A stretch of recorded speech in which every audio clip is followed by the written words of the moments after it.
manyoya. Msosi nini for me? I don't know where they are. Wacha nikwambie jana no pombe kuna sound.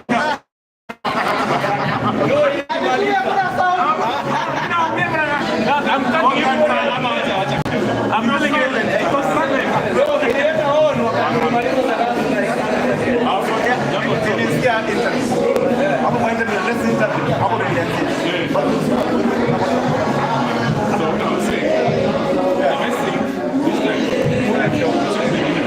The microphone is coming.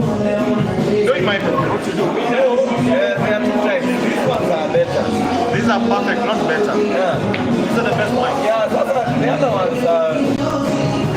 These ones are what...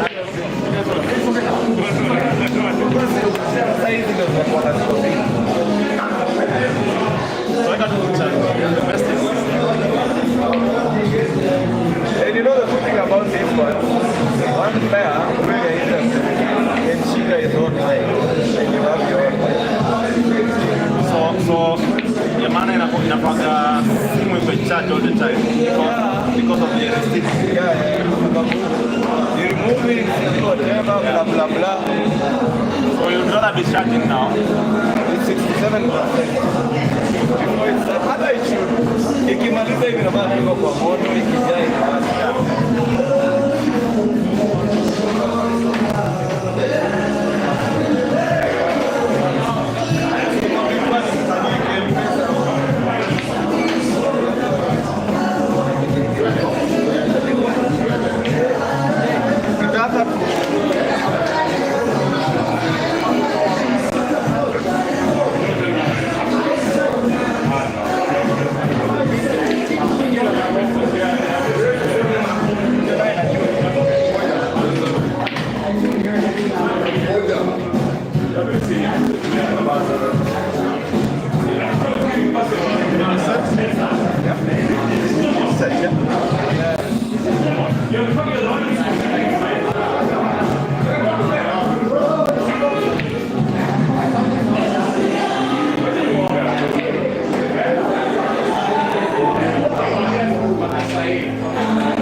Check.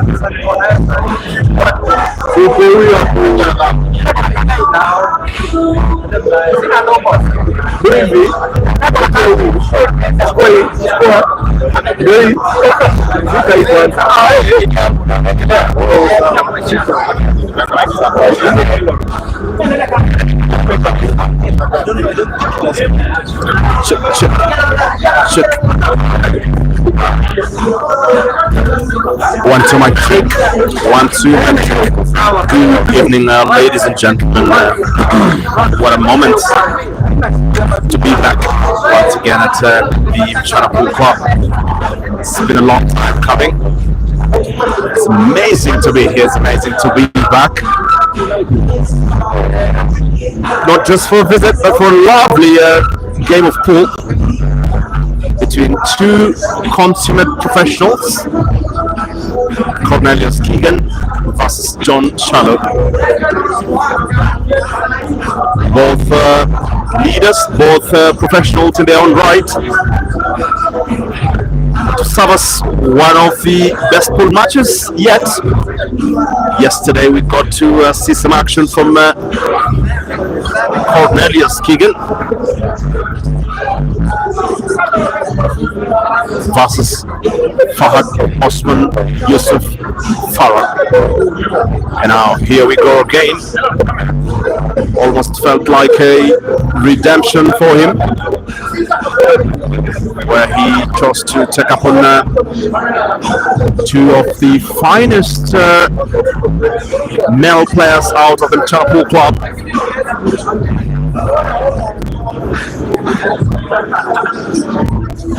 It's a big play. He has done half the job. Will he go all the way? We for sure can tell. Only time between those permutations and the actual results, we could be staring at 2 hours of sublime pool. For those joining online, welcome aboard.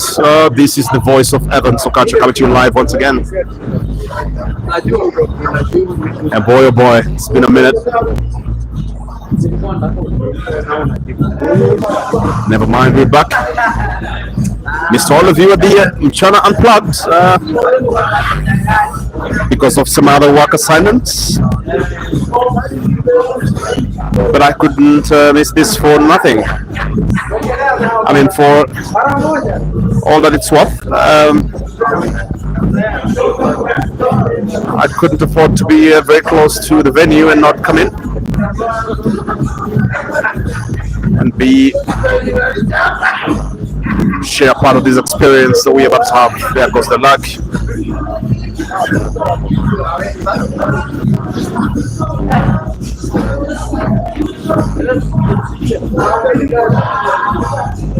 Should be John Charlo winning that, I think. Thank you so much, beloved keyboard, the professional,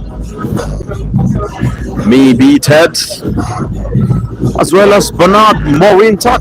Say hello, my good friend. How are you, my friend?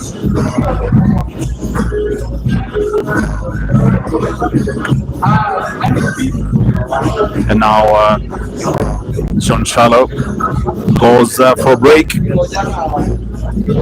from the left, definitely attacking the rack from the second ball. Now goes straight on, drops the ball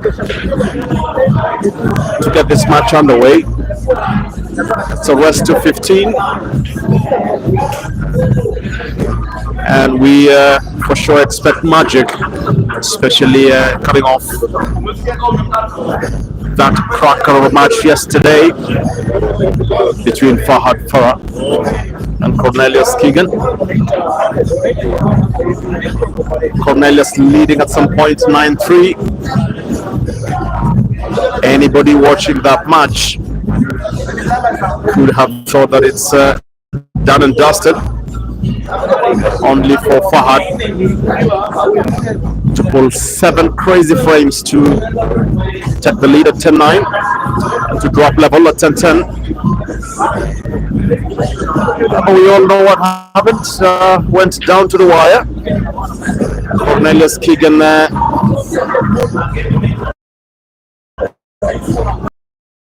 Cider after a foul break by Fahad. Very, very clinical, both of these players on the card. John Shallow on the Red Bulls. Seems like he wants to open the bank account for this match very early. Looks like an easy bounce on the red from the short rail to come in between the traffic of the yellow balls. Our way goes for a slight stunner plus a spin. Set up nicely. I don't like the shape so much because the cue ball will digress towards the, well, put some nice control on it, but then the position for the, oh yeah, he has one last ball. Yeah, I haven't seen that actually. Hiding behind the yellow ball. Does very nicely to come around, and I think it's 1-0. Patrick, bodybuilder, you say hello, Evans. Good evening. Good evening to you, my friend Patrick. It's a top shooter from the Kasarani Pool Club. Kasarani doing very well in recent days. Have to see what they have to see the exploits they had for the China Unplugged. Doing very well for their team.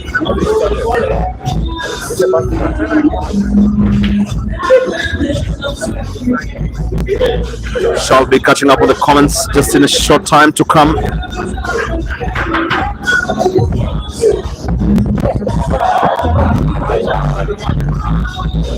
These two players battling for 100,000 Kenya shilling pot. What that basically means is that the winner walks away with an extra 50,000 Kenya shillings tonight. That's not child's play, by the way. That's basically a lot of money.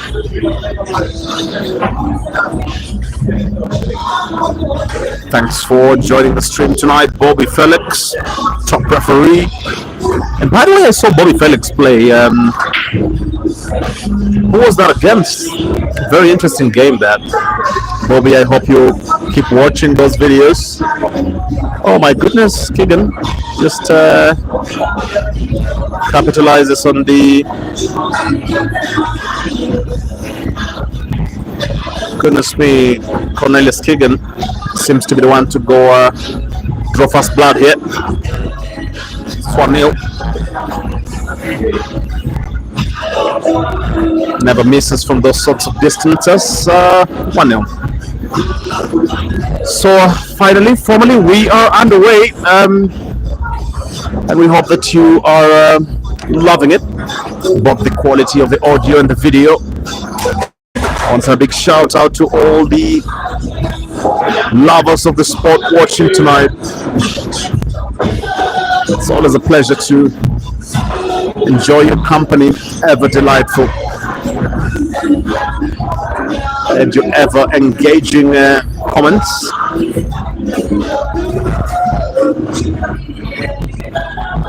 Lends a lot of credence to the work that we do as streamers. Master KJ, thank you so much. It's a bright break, but that was a very, very good break. Has to take it again. Yesterday, Cornelius Kigen decided to take a break at 10:10. Seems to have been a very, very useful timeout. Came back to get a fight. Remember, Fahad went 14-11, was it? But Kigen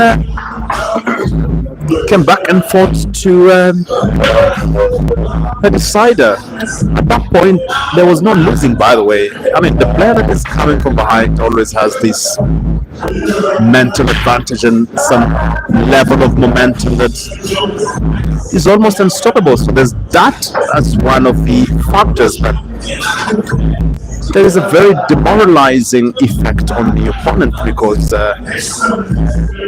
to need one and not have it and have an opponent pull 4 crazy frames on you, you know, there's something that does to you, by the way, progressively, because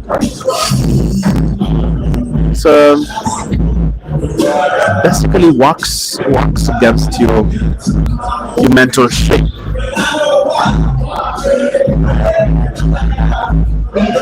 Patrick 07, you say, I believe this is an old attack match. Most of the matches will have single or 2 visits. Let's see about that. FC Davies, nice work, Evans. Thank you so much. Always a pleasure to have you guys loyally watching. You can share the link around to alert the entire cool community of spectacle in the offing. Shall be giving you some brief history, very recent history on both these 2 players, spanning across 2024 and 2025. Have to remember some big tournaments have been played already. The most recent one being the China Unplugged event, where both of these 2 players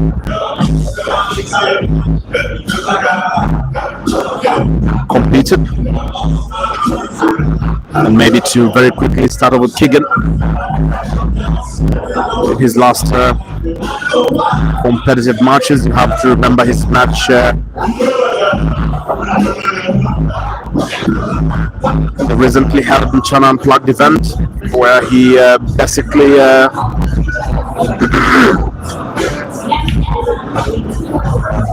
faced Patrick Mwangi. No, that's actually in the Shujawa, Kenya. Actually won that match 7-5. I'm sure that's a very painful memory for VP.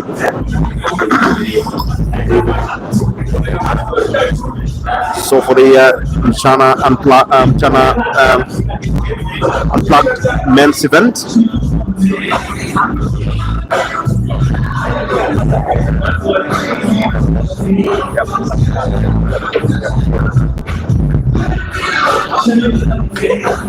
Evan Skippertish was successful, knocked out Cornelius Kigen 7-4.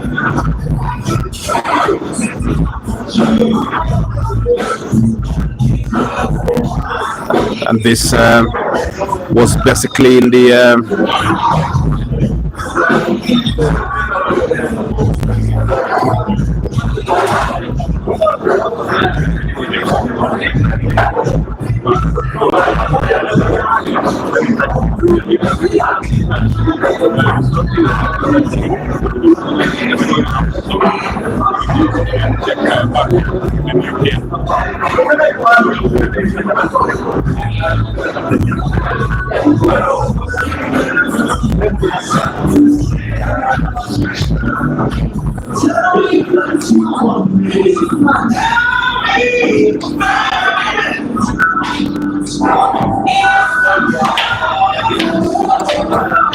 one of the closest matches of the recent China event was that between CK and BK. It's usually a very interesting duel, that one, all the way back from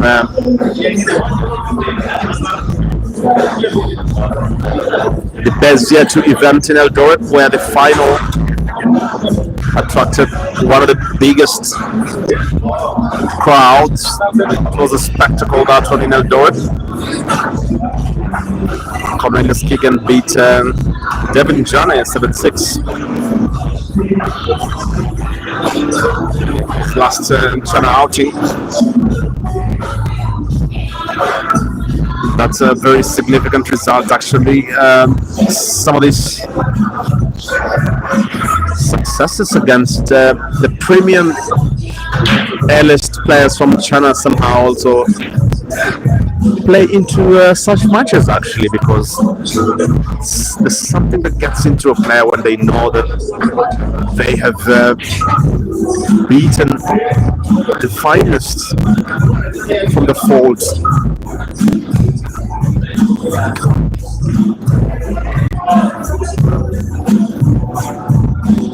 A very hard path to the finals. CK misses that sitter of a shot to the center. Shall invite JC back to the table. Hopefully the audio quality is fine. I would really appreciate to get some feedback there.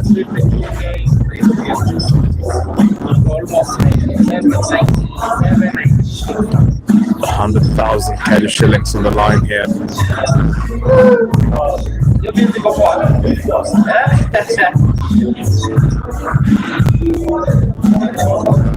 Shall be getting you some very recent statistics from JC as well. Hasn't been very lucky with external tournaments.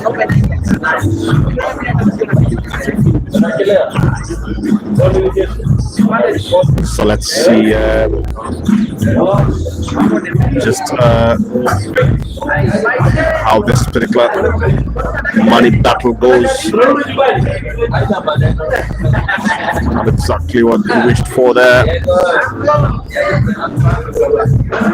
Ordinarily, you want to leave a cue ball in a dead space.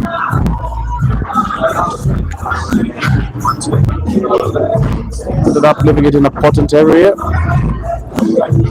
And Cornelius wanted to take full advantage of that just by studying out a pattern. Two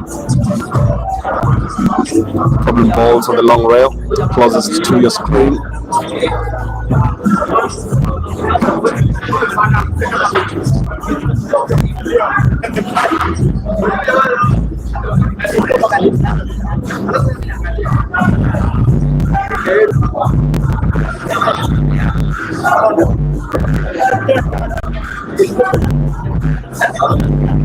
Some of you say the audio is not good. Is it any better now?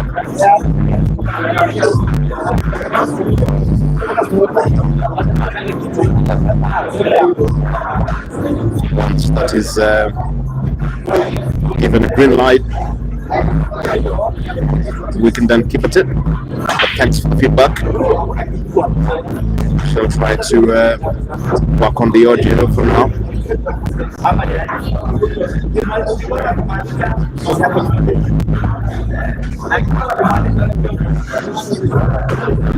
This is actually very likely to be a very, very fast-paced game. Kigen got quite a bit of advantage yesterday playing against Fahad Farah, who allowed Kigen to run away. At some point leading 9-3.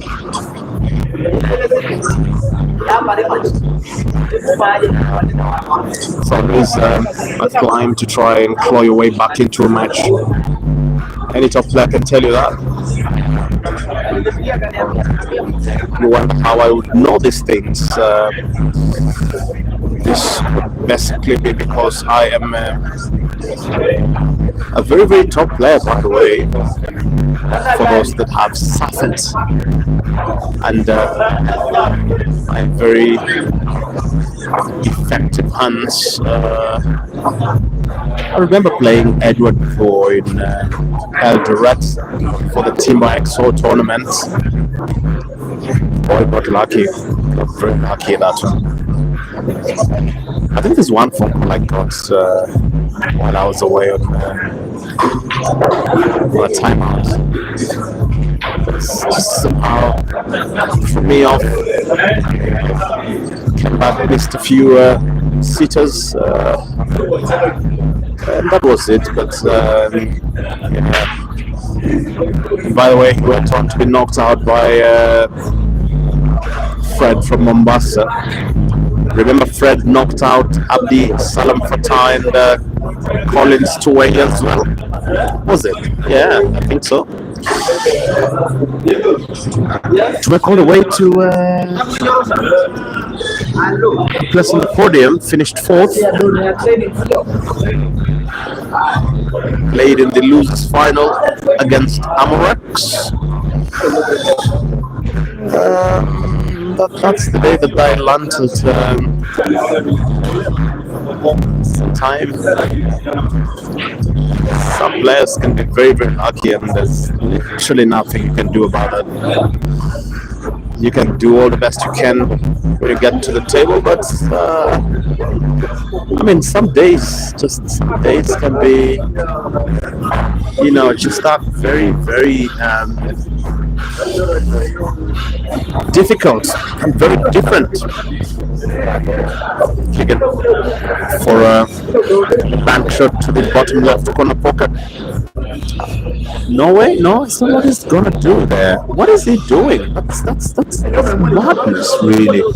What's that? I think you could see the ball fairly okay. Could have taken a chance to even go 2 cushions to the top left corner pocket, maybe, just maybe, I don't know. And yeah, I think John Charlo will get a fair chance to pull one back and draw fast blinds for himself, I think. There we go. Wants to go for a stunner. Nicely done. That's it, 2-1. Thanks very much for joining the stream tonight. We shall try to have to fix the audio. Being advised that could be a problem. Let's try to see what alternatives we can have to that. Hopefully get back to the stream, but thanks for joining.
Give me the receiver.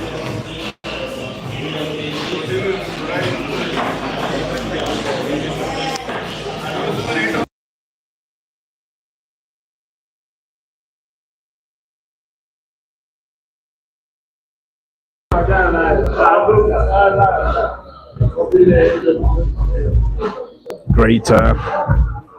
Let's try that. We are joining on a different audio channel. Let's see if the performance is any better. You can drop us a comment on the comment section if this audio is much better.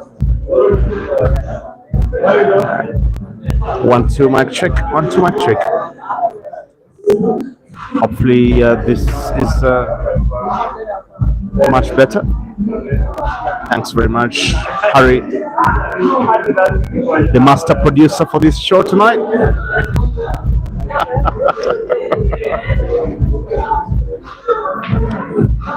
Cornelius Kigen on the table. Two players that need no introduction. Just to give you a sense of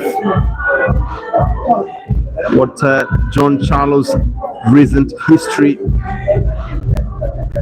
tells us.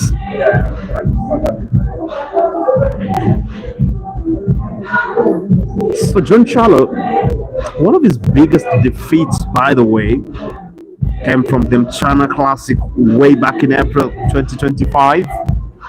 5-0.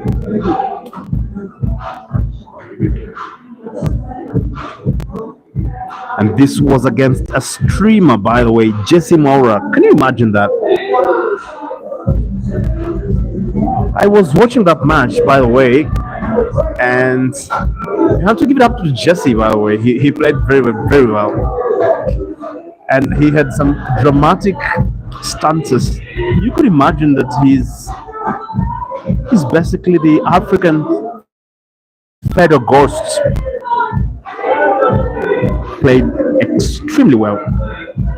I remember commentating on that match, and just seemingly the streamers seem to be doing very well in terms of the actual play. And I think I remember saying that it's because we get to watch a lot of cool matches, so that's some sort of advantage, by the way, because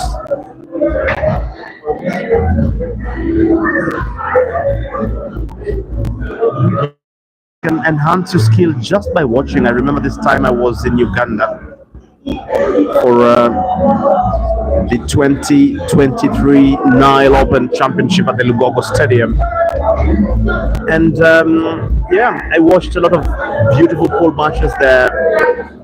I went to Tinda, one of the venues run by Simon Lubolua, aka the Computer, where I whipped Peter Chobe,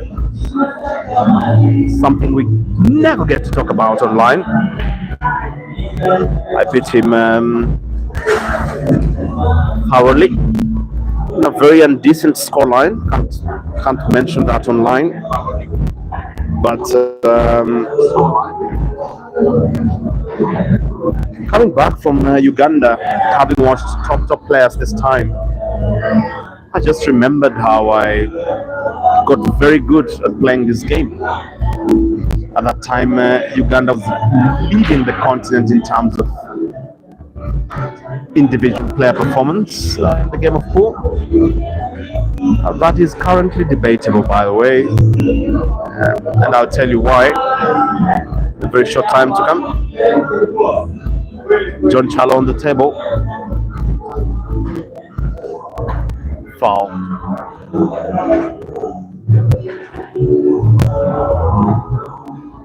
So just gave you one of the statistics in terms of the biggest losses by John Charlo. But in terms of his successes, we have to remember in the recently played China Packed event where he beat Jojo Kappa 5-4. Very close match. On his way to the next round, where he was kicked out by Regan Ogombe in a nail-biting decider. Do you guys remember that? That was madness. That was something else. I literally had to take a few toilet breaks, by the way,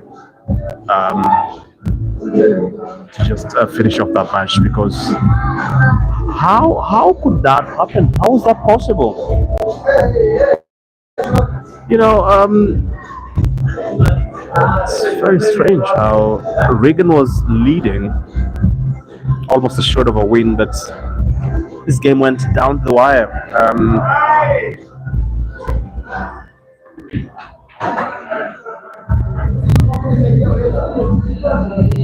But this is a very, very interesting game because you can't say for sure that you are about to win when you cross the line. We saw that yesterday when Cornelius Kigen was playing far. Got very close to the line, but very, very painful loss that one. Felt bad for him, really. Was watching that match from somewhere in Mombasa.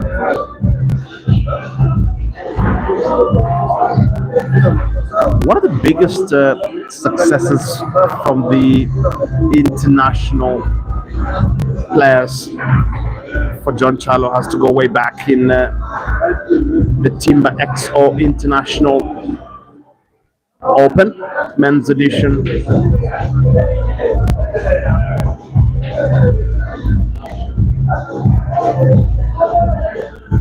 Where he put up quite a show, only to be knocked out by Kenneth Odong.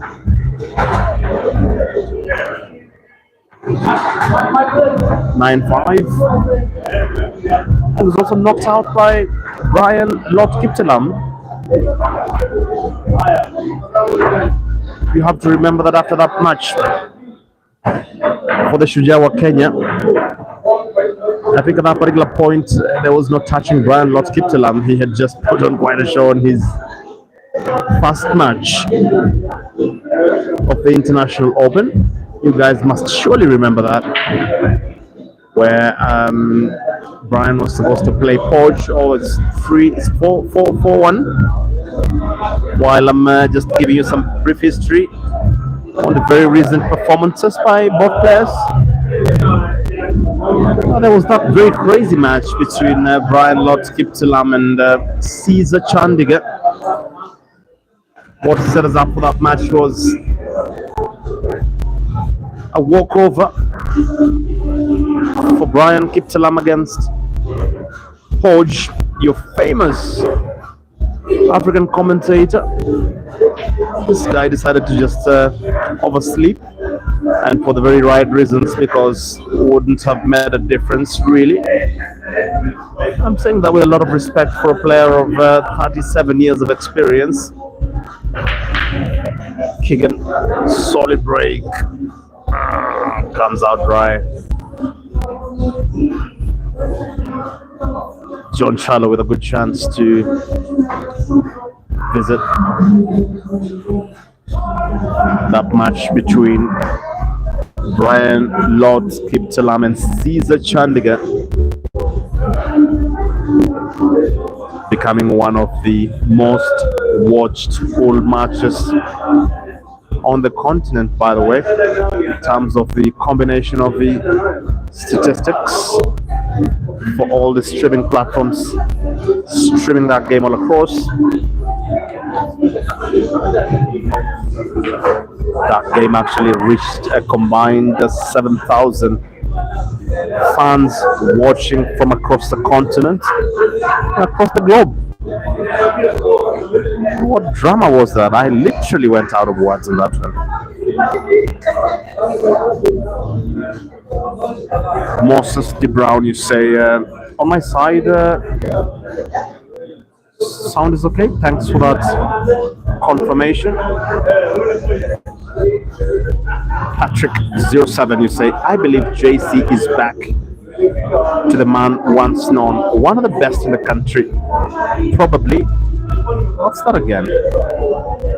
Oh, okay, maybe I didn't quite catch that, Patrick. Seem to have written in Amharic. I could need the translation services of STV, my very good friend from Addis, and one of the finest captains that led the China team prior to the very effective reign of Collins Tuwei.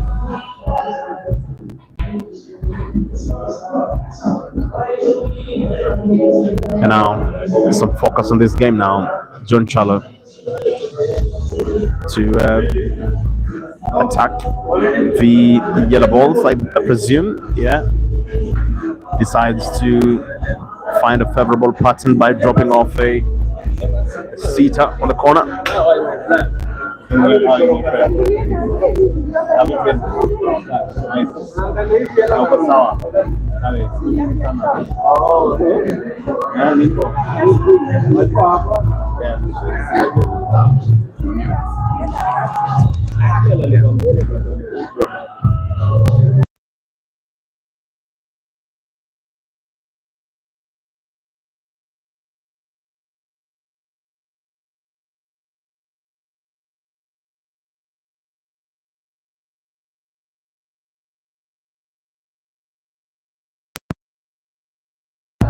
It's not connected in this thing.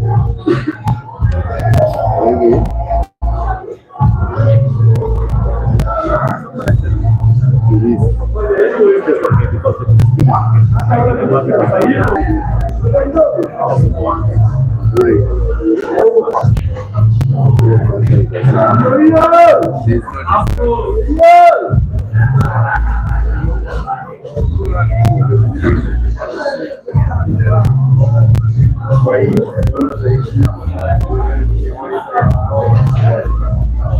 Kigen with what looks like a very, very easy pattern to the block.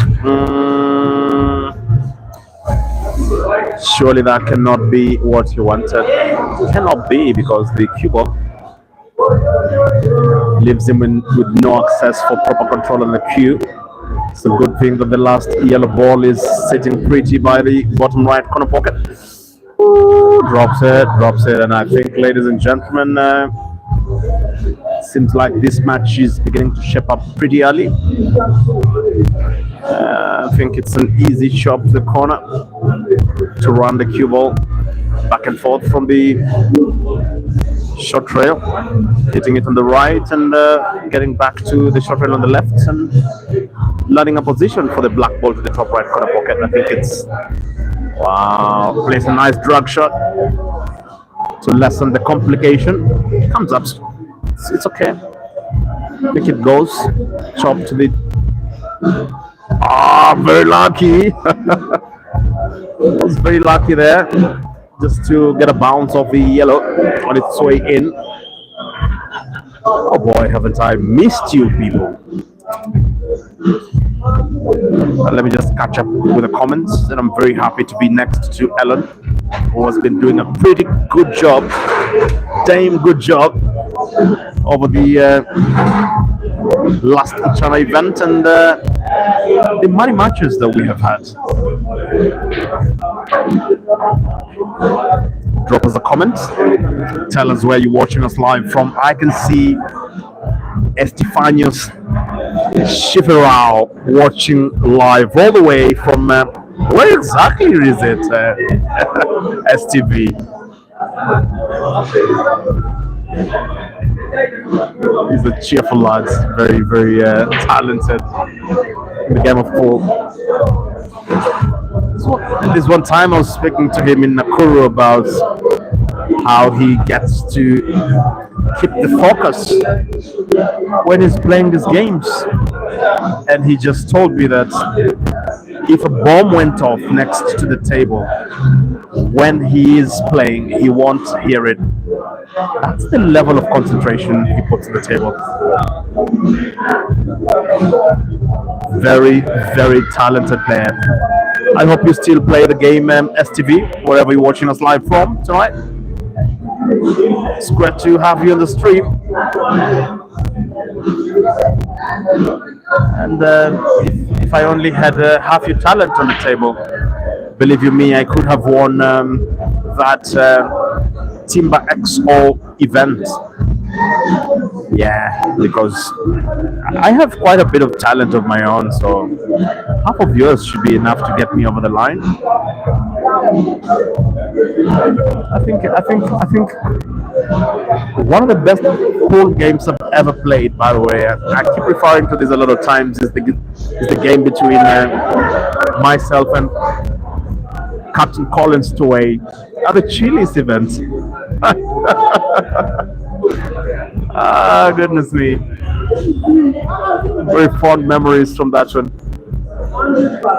I was leading 2-0, a short rest for. At this time, I think you see, there's a thing that happens when the perceived quote-unquote underdog takes a very unlikely lead. I had the whole crowd behind me just cheering me, and I was rocking this place at the time. So I think Collins requested for a timeout and went away. And when he came back, this is where I need clarity, because when he came back, all he did was to look up. I don't know what he keeps on looking up to, in that sky. And then he went down for a break, and I was requested to sit down by the center referee at the time, Collins Indoshi, who, by the way, is my friend.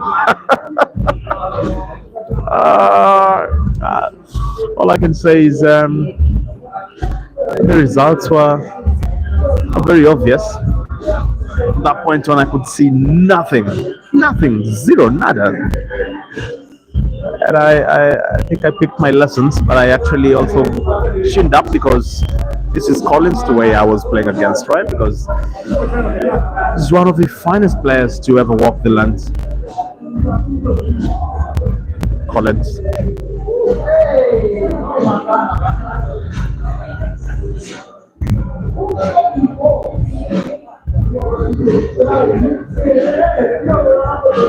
It's a 5-1 lead for Cornelius Kigen.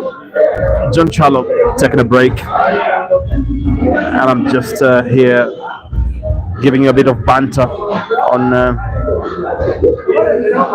my exploits on the table.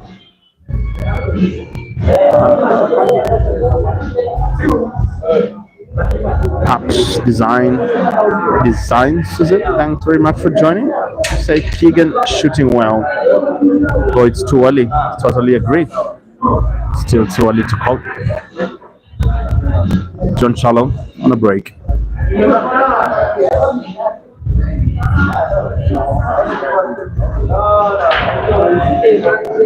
Foul break. Cornelius Kigen is basically taking some lemon water. Seems like that provides a lot of clarity of thoughts, maybe as well of sight. Just to read that table.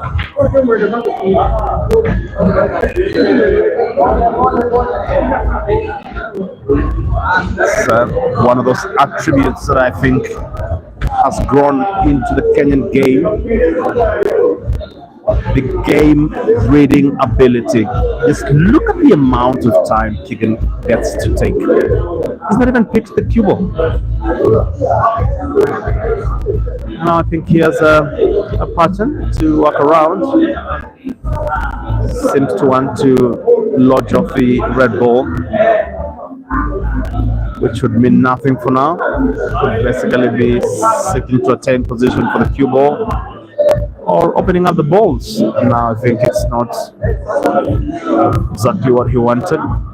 All the balls are still in a tricky position. He can choose to go for a connection shot for the bottom left corner pocket. Well, not quite. Seems to want to go for a chop. Which is nicely done. That's very effective.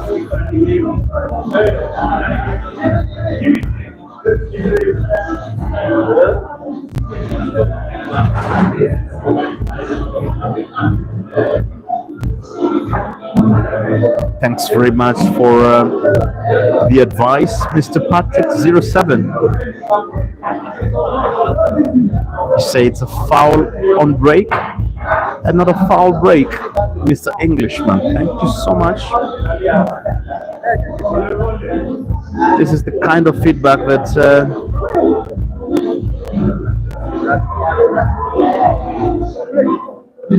Can be very useful, Patrick.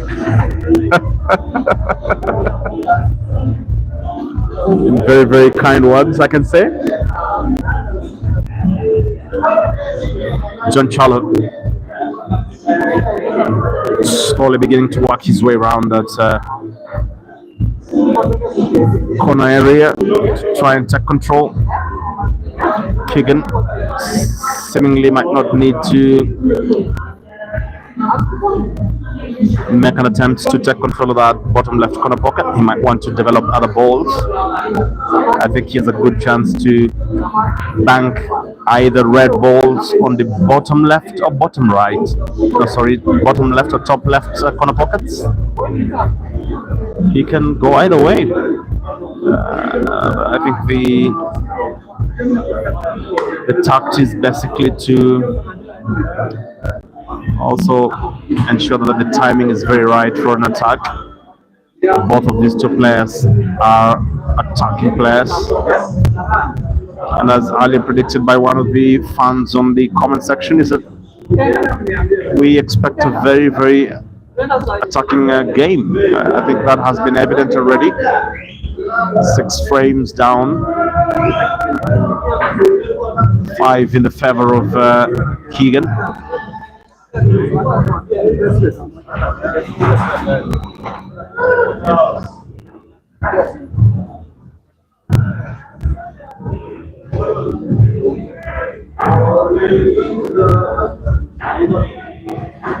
And now the game is getting a bit complicated, both the players being a bit more tactical, playing some touch pull. It's very rare that you'll see this kind of play from these two players.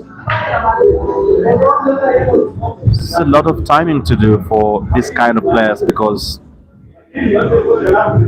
just one error and the opponent is off. There's no catching them.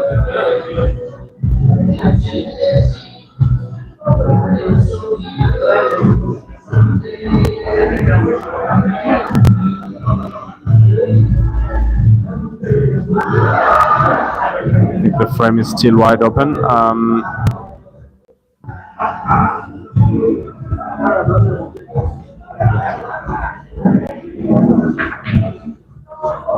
Very, very effective shooting there by Cornelius Kigen to actually take control of the top left and bottom left corner pockets.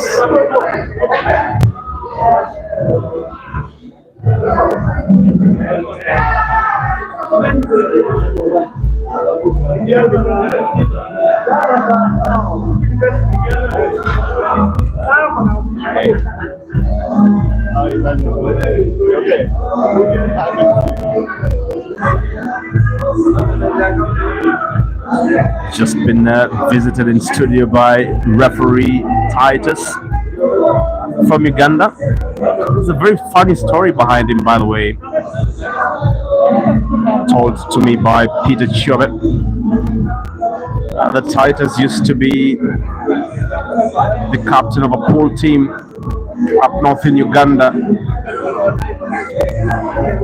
Caesar, a young, aspiring greenhorn, used to be a substitute for this particular team. And in one of the outings,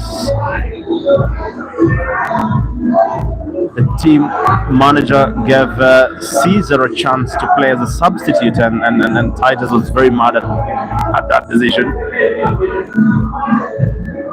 It so happened that Caesar carried the team into victory, after which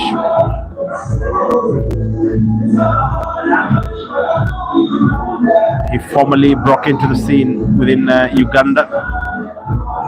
And from that day on, referee Titus was the official bag carrier for Caesar Chandigarh. Can you imagine that?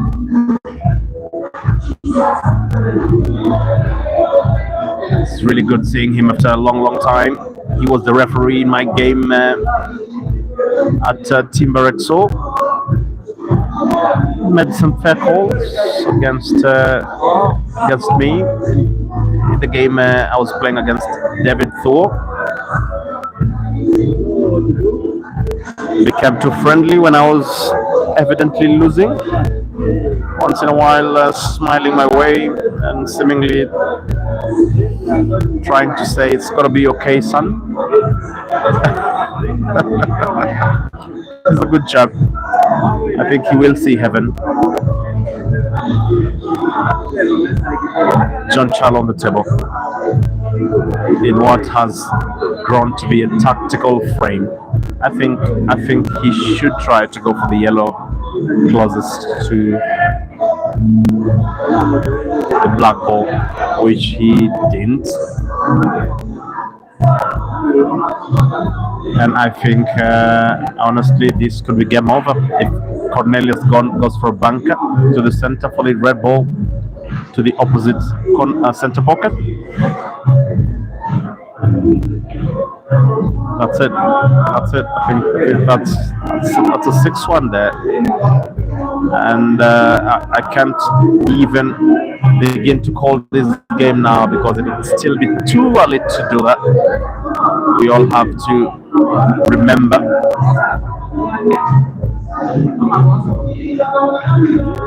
just how close he got yesterday, leading 9-3, and how that game turned on its head.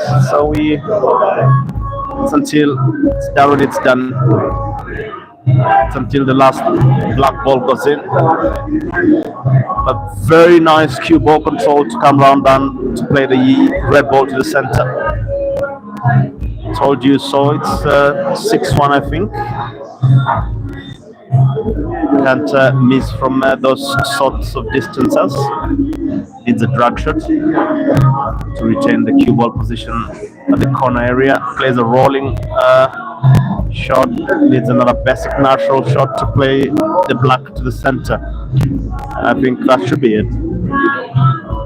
I happen to have seen Honorable Oscar Sudi in the venue yesterday.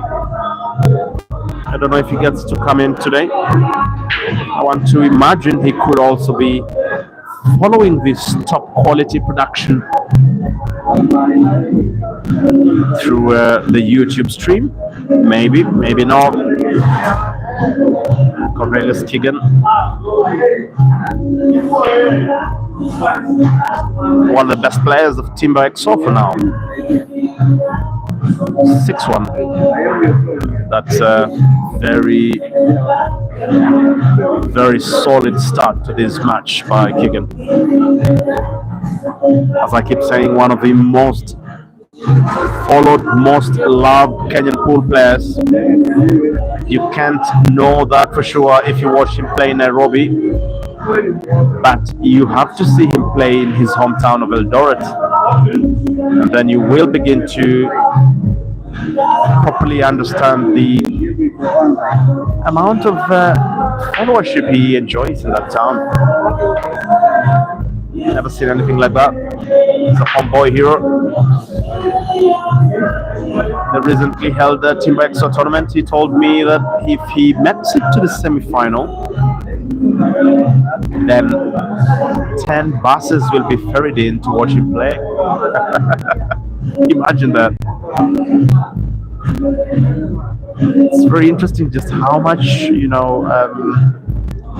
players can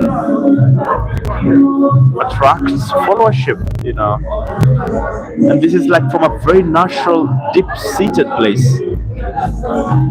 Some fans I know won't sleep properly if Kigen loses this match.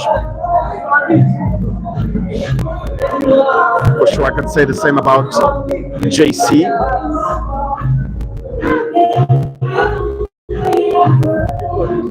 Now, somebody watching this match on the side is BK David Janembudi. Must be very, very conflicted watching this game. Torn in between, looking at two friends battle it out, a friend and a teammate.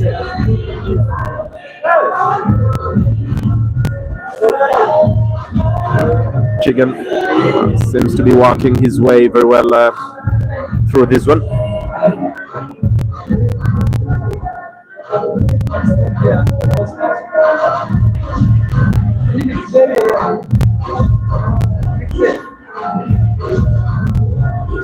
It's very well done to come around the table to achieve a position for the yellow ball to the top right corner pocket. Might need a bit of pace. How about that? How about that? That's very nicely done there. I think the level of confidence in him now is untouchable. And I think this is just coming off the recent win from yesterday's match. You know, there's this kind of energies you carry into a game, especially if you've just taken down a giant player in King Fahad.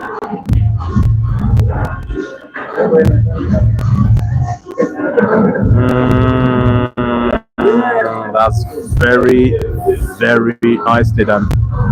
I'm not very sure if that's exactly how he wanted to play it, but he plays it to a very, very good effect. That is what you call attacking while defending, inadvertently though, I think.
Great.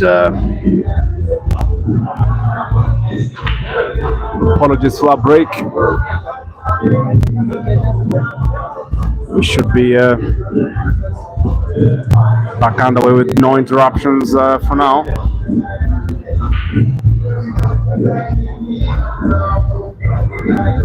Quite some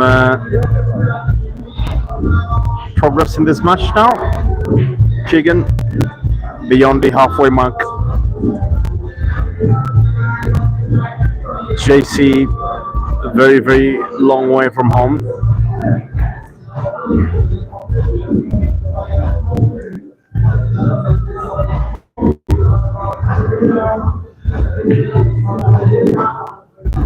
Solid shooting there by Cornelius Kigen.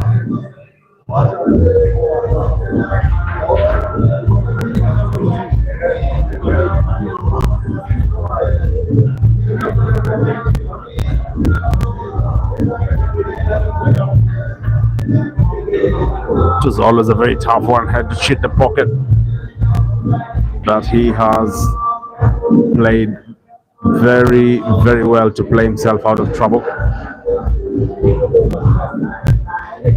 It's a tough drawback or a follow-on shot. Fancies a follow-on. Look at that beauty of a ball. I think that's it. He's running away with this one. If that red ball goes in with enough pass on the cue ball, should be very easy to clear this frame. I think he's taking quite a bit of time to think through. At this particular point in time, there is a lot of pressure on JC for now. He looks the pass on the cue was enough. The aiming though came up short. That means John Charlo will get a fighting chance, and it's not to be. Can he land the connection? I think he can't see that ball. To snooker. Might need to come off two cushions to find a ball.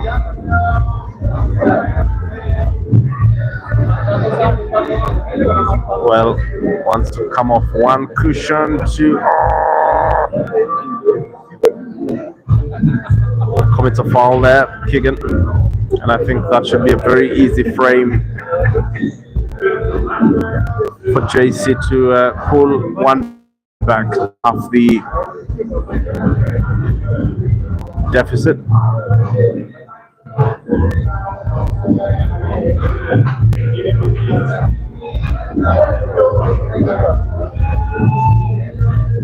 That's very intelligent play to achieve both position for the cue ball while opening up the pocket. I think that's it. Very nice play.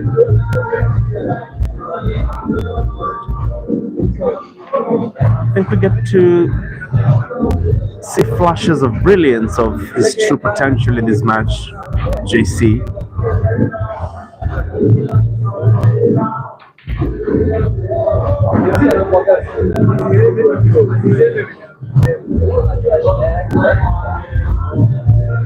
He will need to do that another 4 times to draw parity in this match. Will Kigen allow him? It's 8-4. Kigen leading.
Thanks very much to all of you watching online tonight.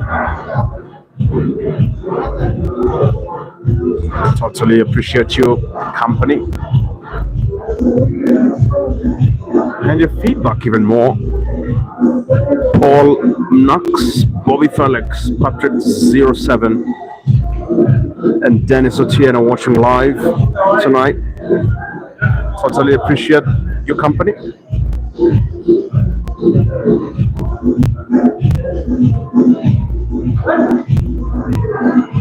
Shall be needing a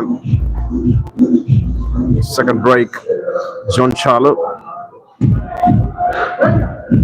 And as you can already tell, things have gotten a bit thick for him for now.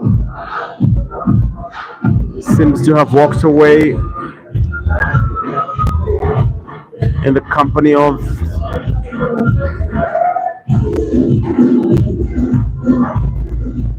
one of the top leaders within the ranks of Vimchana Pool Club. Maybe for some slight pep talk. Kigen will walk away as if he's done nothing. That scoreline looking very, very familiar to the one yesterday, by the way. So don't be cheated, don't be fooled. Anything can happen. In the meantime, I want to leave you with the sights and sounds of the Mchana Pool Club. Indeed, this is Mchana.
Ladies and gentlemen, we're back underway with this exciting money match between JC and CK.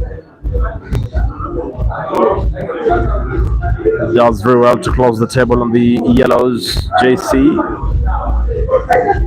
with one or two problematic yellow balls, each on either long rail, which he might want to resolve now.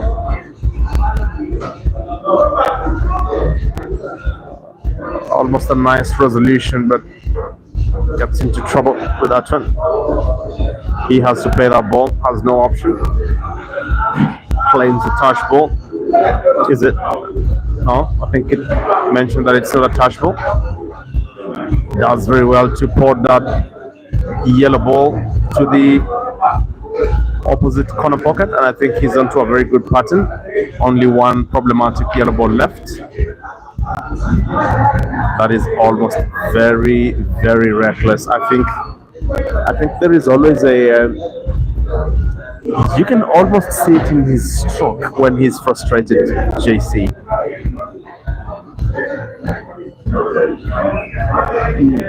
Very well done there. Needs to bank the problematic yellow ball. Should be easy.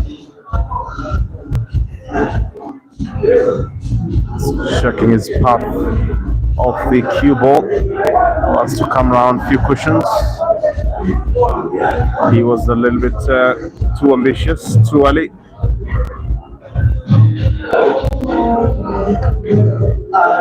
Has to wait for the next chance to get on the table. Kigen decides to go for the easy one to start off a pattern. The cue ball very kind to him. I think he's onto something here.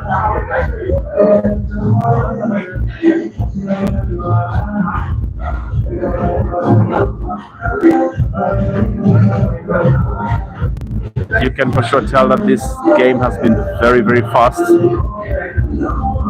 maximum of 2-3 visits and the frame is down. This is one place where I struggle as a player, especially when you get to this angle. Do you go for a tough follow-on shot or you go for a stunner?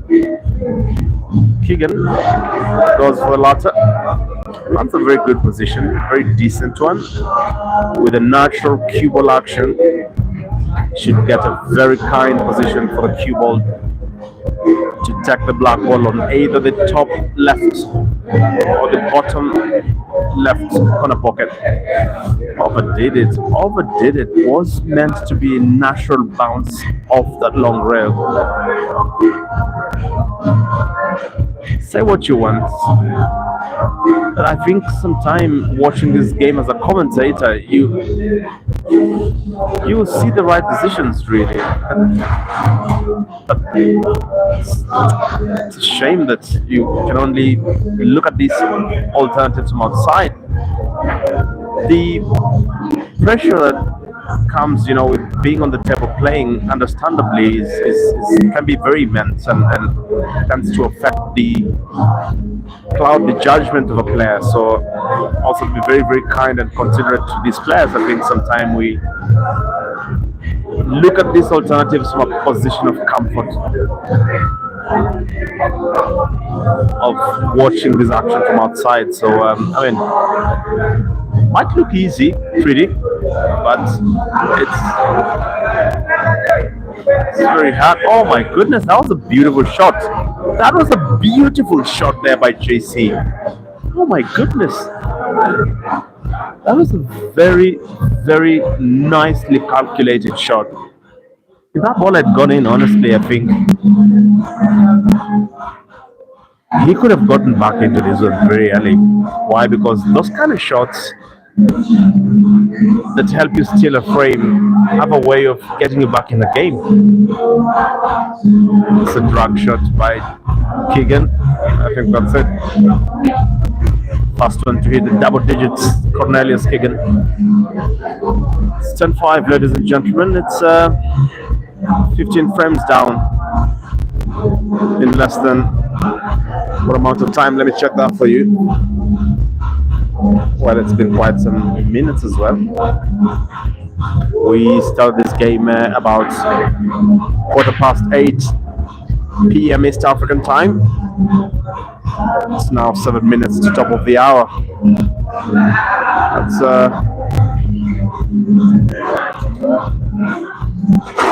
more than 1.5 hours of action, but with some intermittent breaks in between, so you have to take account of those as well. But it has been a pretty fast game as well, so yeah.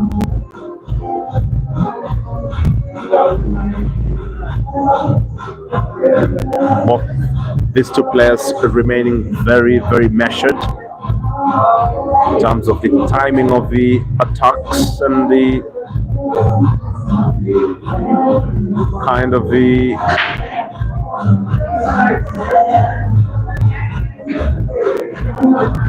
touch defensive pull as well.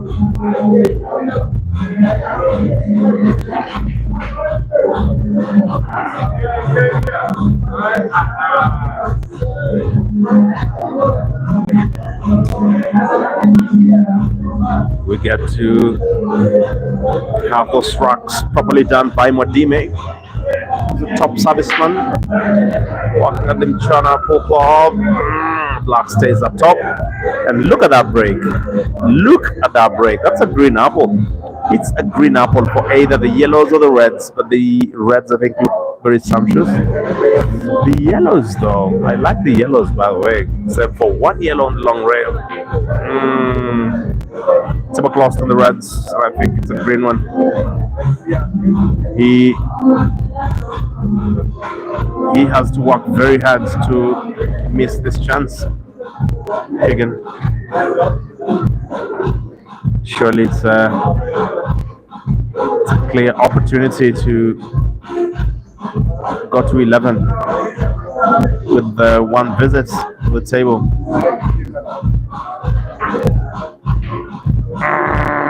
And that's just how hard he works, Kigen. Very scruffy, very untidy there by Kigen. John Charlo back on the table. Needs to do double the work to catch up.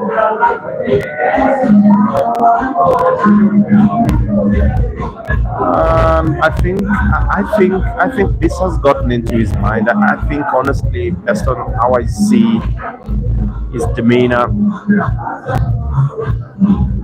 his facial expressions, I think this has gotten into his mind. This is exactly where you want your opponent to be if you are Kigen, because they are more likely to make a mistake out of the desperation to catch up or the pressure to, basically avoid the opponent from getting too far away from that lead. It's a beautiful opportunity there for John Charlo. I think he needs to capitalize on this one. Not a very easy chance, but I think he has a yellow to start off with. The one closest to the queue, to the bottom left corner pocket. If that goes, then he can find a pattern to work around.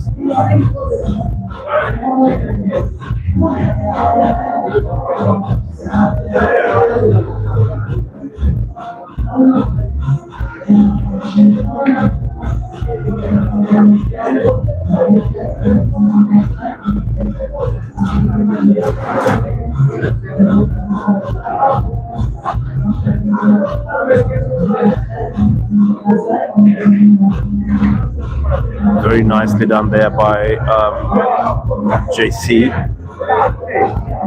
to land a beautiful position. I think he's stolen this frame. Very, very nicely done. I think it's done only one problematic yellow ball on the long rail, which can go to the bottom left corner pocket on your screen.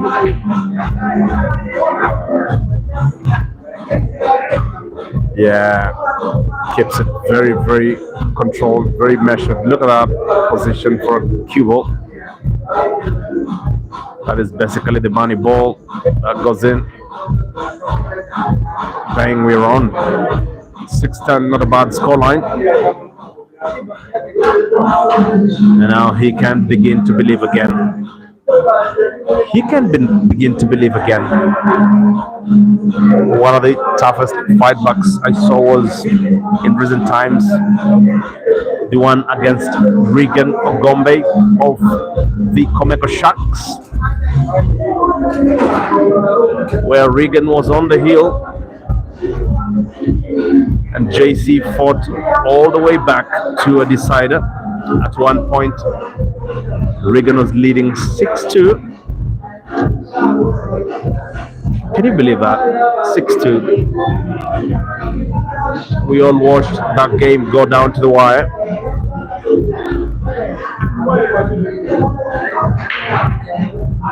Shall we be having one of those tonight? Maybe, maybe not. Only these two players can tell us that. Ferocious break. Ferocious break. Cue ball stays up top. And I think it's a green apple. It's a green apple. I think we are in for an apple after apple. The yellow balls close. Does it pass? Does it pass? Oh my goodness, it passes.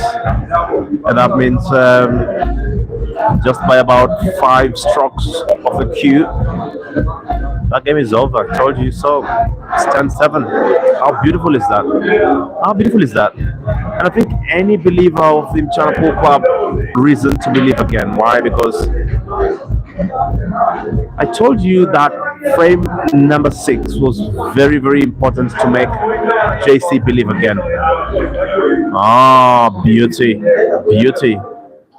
Very nicely done. Look at that. And now he will get some slight applause from his teammate Calvin Yagon, watching on the sidelines.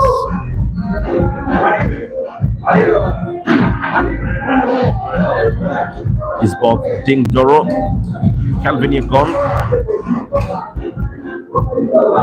and Ben Kim, who literally pulled JC away for pep talk. I think it's working. It seems to have really worked, by the way.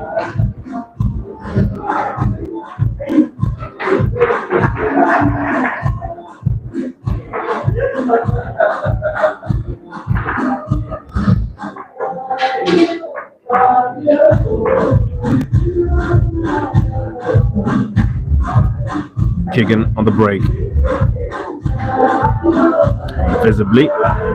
Now I'll tell you something about how he takes off the pressure. Spoke to him a couple of months back in terms of his pre-shot routine.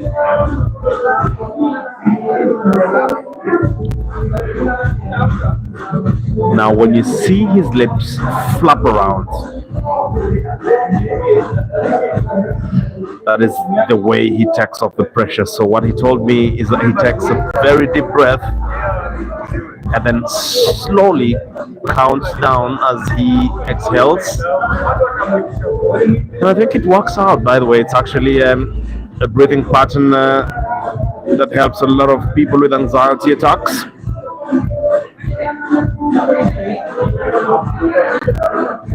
Told me it's part of his pre-shot routine, especially when he's under pressure.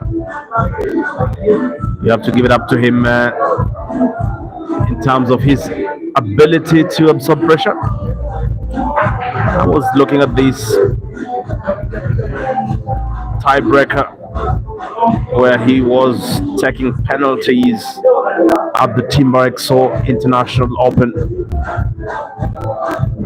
and I have never seen calm enough on penalties, honestly. I think the closest I've seen is during the Joy Hable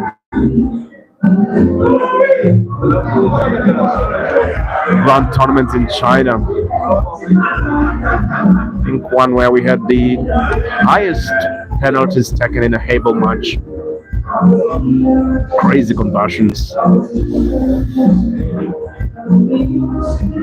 Oh my goodness, he's played very well on that one. I think I almost thought he will be risking that cue ball for a possible scratch to the top right. Comes out okay. Needs a follow on. Forces one in with a stunner to land a very current position on the cue ball. And now his attention is on that black ball. I think he has some slight angle to try and cannon the cue ball into that yellow-black ball area around the center pocket with a bottom right screw.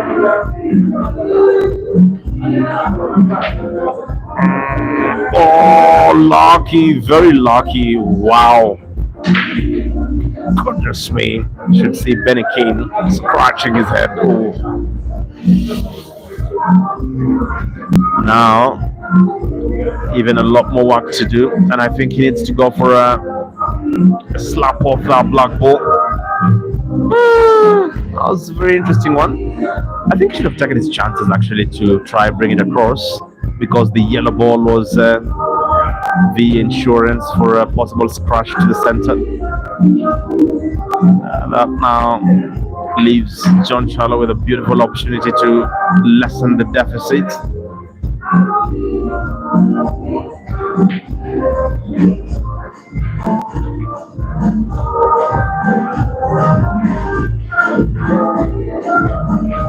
All he needs is to make one ball from the 3 yellows.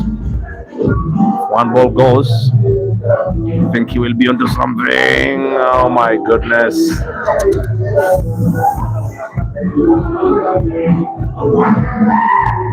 Gifts it away. What was a beautiful opportunity to try and come back into this one. Takes another breather, JC. I think it takes a walk. Should be back into this one, but tell you what, ladies and gentlemen, in the studio, I'm joined by one of Africa's finest commentators, a man that has played this game for 37 years. It's just gotten to 39, ladies and gentlemen. Evans Okacha. Yeah. What a match, what a race. This is unbelievable. Who knew? Who knew Kigen will give top player like Jesse a run for his money? This is unbelievable. I think he really came to make a statement, Kigen, and especially looking at that poster where he was taking on both Fahad and JC. That's very bold, you know.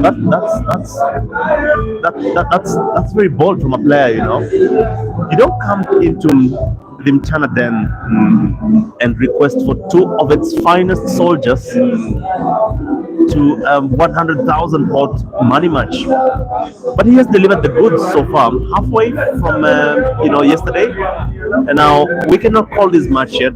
We know what happened yesterday. Got very close. Right.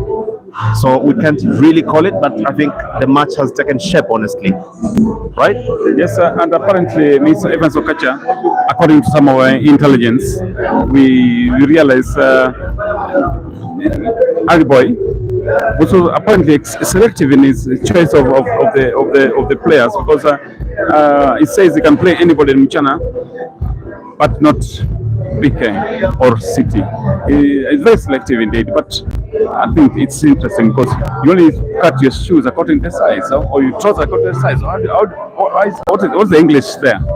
Yeah, I mean, the best player is see like a lion in the savannah. Yeah. So tonight we have lions that are sleeping hungry, but we have gazelles that are also lucky to be alive. So I think this is one of those games that you must identify your targets very well. And lions are very strategic, right? Because out of 1,000, gazelles, they can pick one and go for it. Now, the reason why they would pick that one, we don't know why.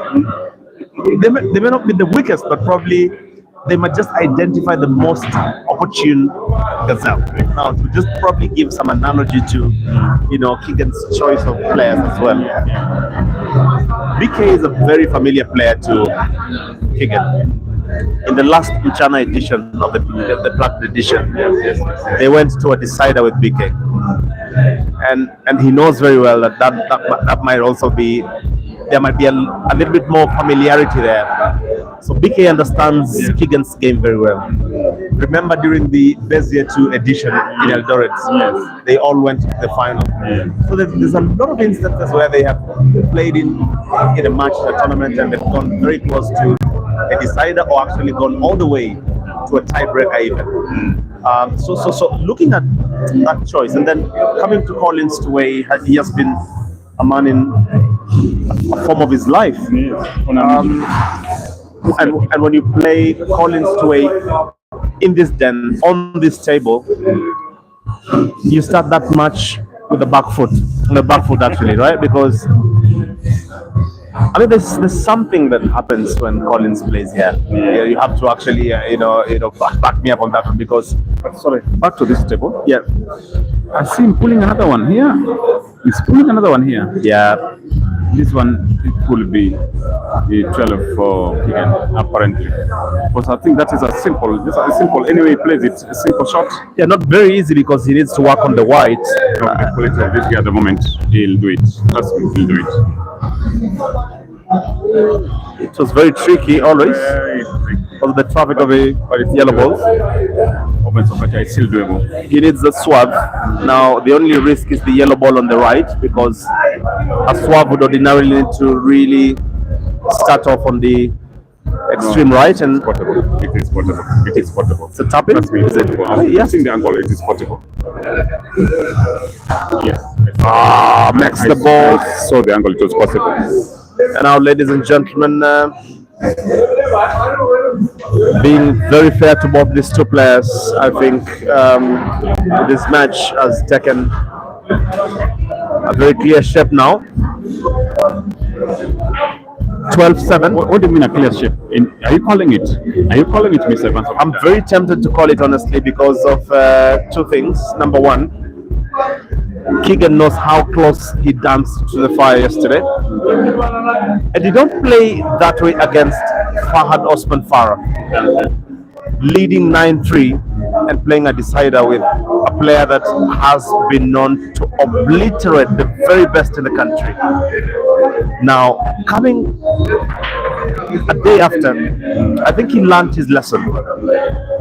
He was leading 8-4 at one point. He's now leading 12-7 with a very healthy margin. This is John Shallow. You want to have him in your sight at any one time, because if you lose his sight, he can very quickly pull back very quick frames and catch up. So I think Kigen will try to really attack this match and keep attacking. With a little blood remaining. But I mean that's what you want to do for an opponent. On this chair you're sitting on, I was here when KK was 14. STV Silfano was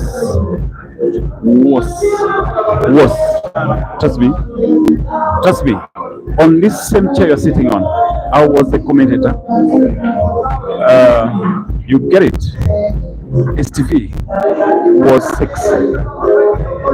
KK was 14. Trust me, STV went to win that race.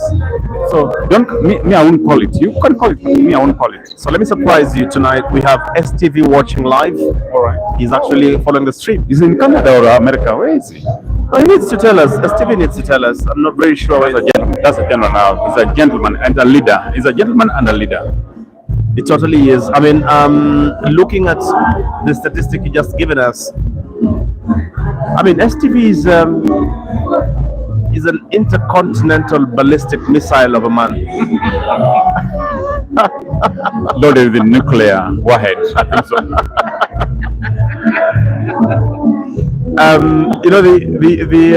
The kind of focus he has on a match and the way he opens his eyes wide when he wants to focus on a shot. There's no missing, There's no missing for him.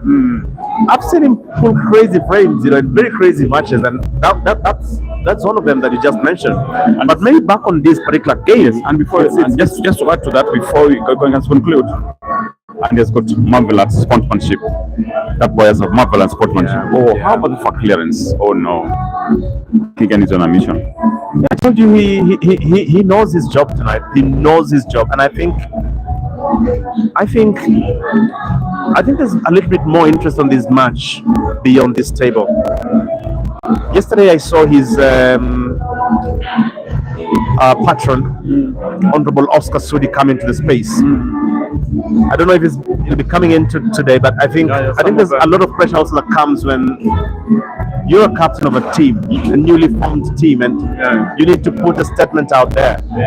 I think there could be a little bit more backing also coming into this match, for him to just stamp some authority out there and go and try and make a name for the club, and where else to do it than the den itself. This, when you walk into the Mchana Pool Club, there's very bold, intimidating words that you read when you come in. Yes. And it says, this is Mchana. Yeah, exactly. But just if you're reading that and you're coming into this den, you go to the toilet first. And then you say, okay guys, what can I expect from here? This is like the Anfield of sport, is it? Yes. But Evans, just to take you back, yesterday something very interesting happened. As Oscar Sudi was checking in, trust me, King Fahad had built his game very nicely. Immediately, Oscar Sudi, engineer, stepped in. They went to the decider, and I don't know what happened.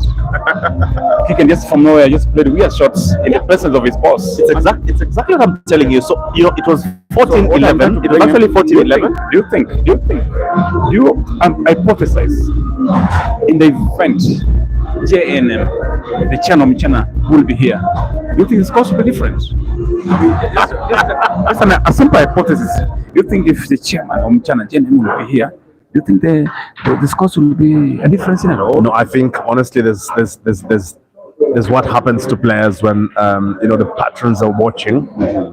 I know JNM is following this match live tonight. I'm 100% certain about that. But coming into the space is something else. It's something different. Yes. But what I was saying, what I'm trying to tell you is, I think sometimes patronage of the boss. Yeah. Patronage of the boss, encouragement, and the big eyes, the business eyes. I put money on you. You're a top player. You have to perform. I think it can incite and some adrenaline, so that your reaction is a bit different. And your concentration levels are very high. Yeah, that's true, and that's 13-7 there.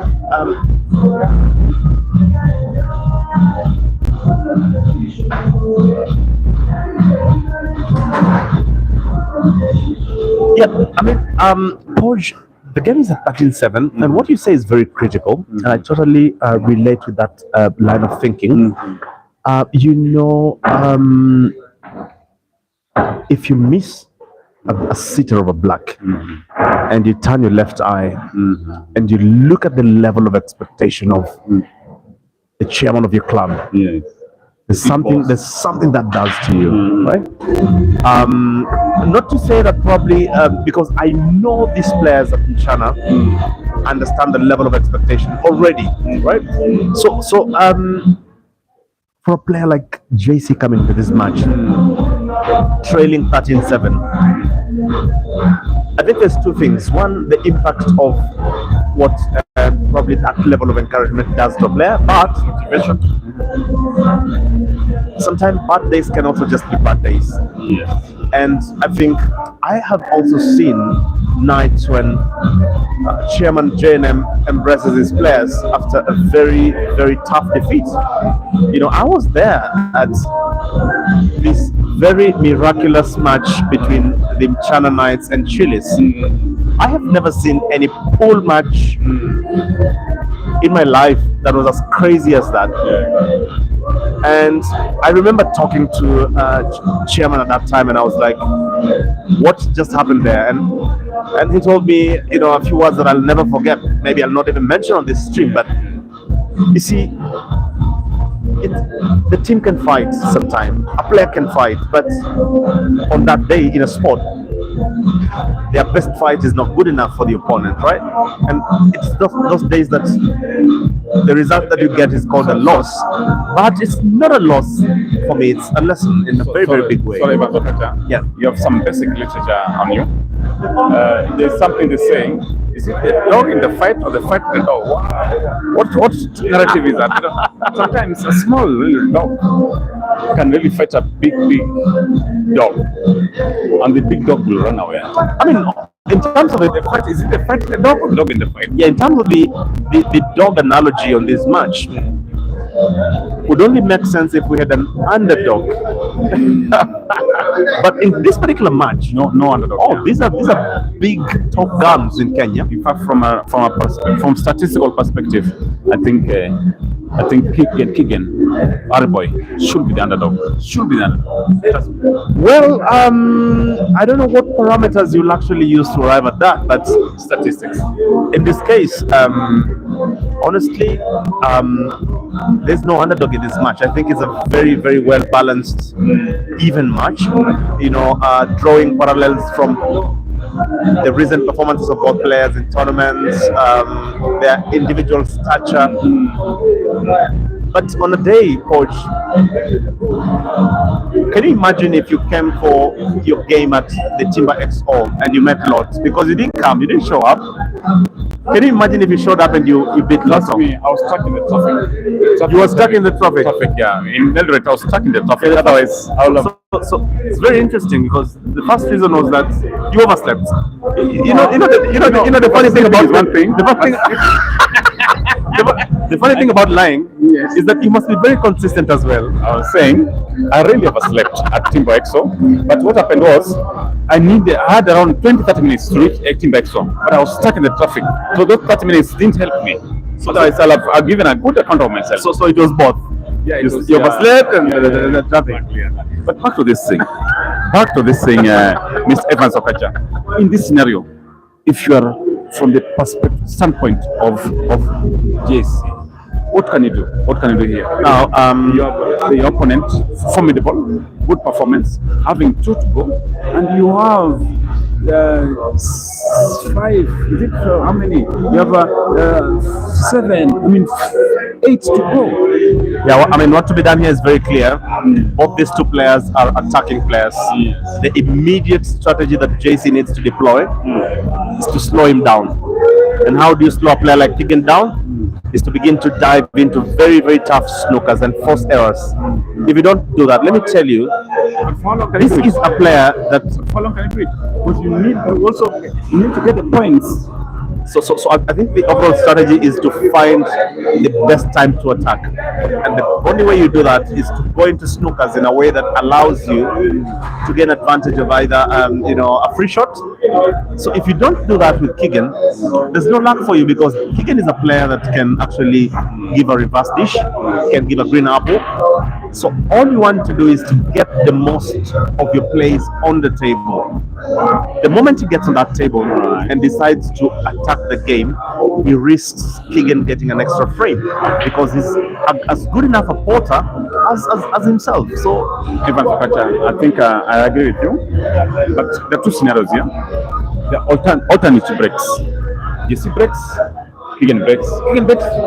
So I think JC can only slow him down when he's on the break. And he has to make sure the breaks are very right.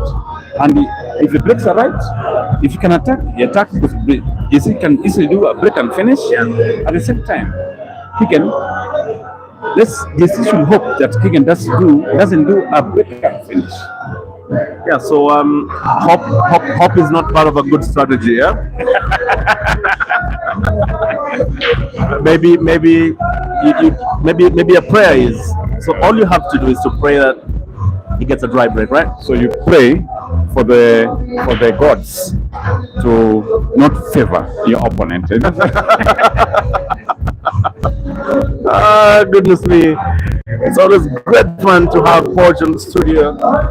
And what a night to be here. It's been a long time coming. Thank you so very much for joining the stream tonight.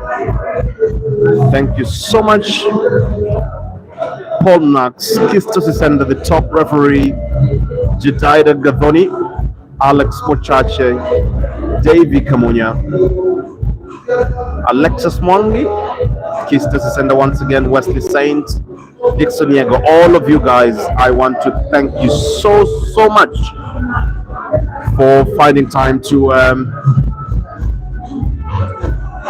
watch this match live tonight. If you're just joining this match tonight,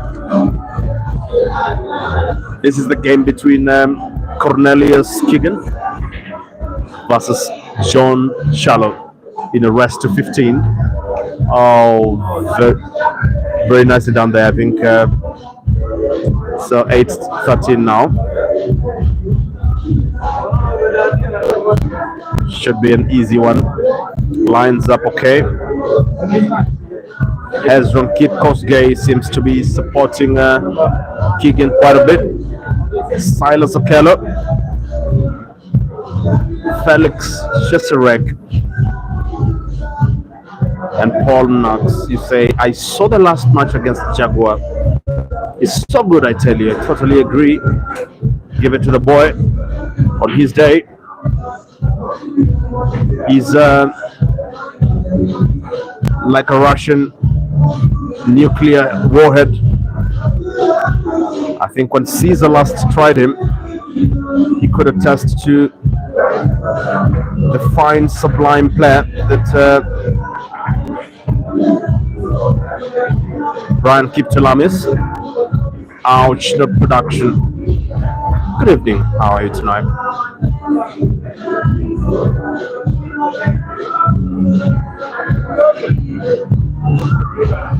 STV saying it's not over until it's over. I mean, he's one hell of a fighter. Should see him supporting any China player on the table, especially during team matches. You have to. It's very memorable, by the way. Never forgotten those beautiful memories we have from way back. Kigen seems to be on the business end of the proceedings now. It's starting to wind up. I think the red to the center can start to bring the curtains down on this one. It's a very lucky play for him there to land a kind position for the red to the bottom left and the roll for the red to the top left, which can then allow him to transition back on the right side of the table.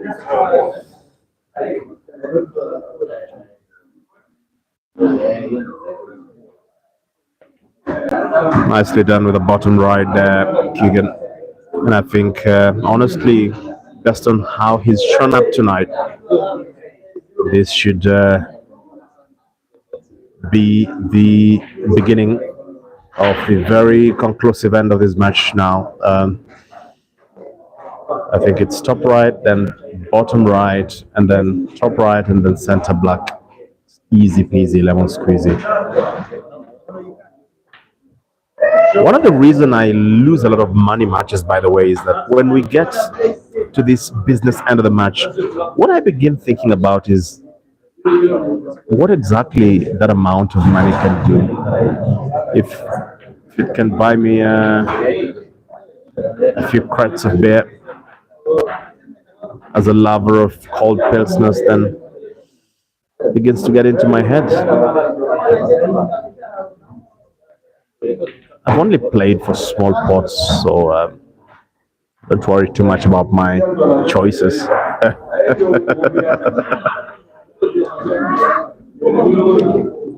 Kigen leading 14-8, and he's officially on the hill. Has been in top form tonight. And I think it's fair to say that this is now very, very close to getting determined.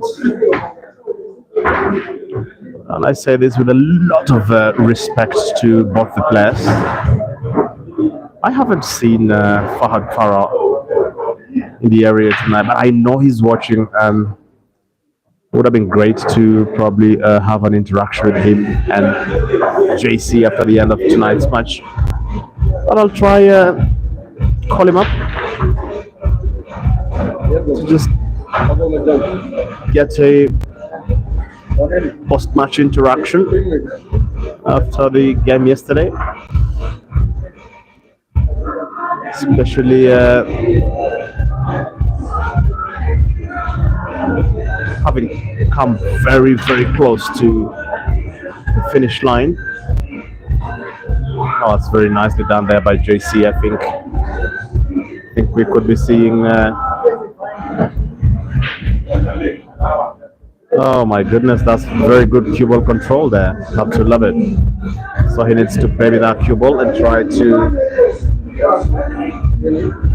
land a position to roll the red ball to the top left corner pocket, which he does. Needs a small bump on the rail. Nicely done. It's 14-9. That's brilliant. That's brilliant. Have to love it. I don't know why he's showing up solid in this match, JC, but he pulls on back. Oh, that's brilliant. I think he's just played some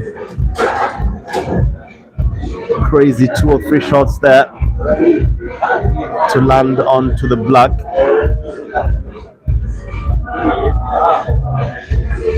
Shall be catching up with your comments in a few, so keep them coming. Totally appreciate your company tonight.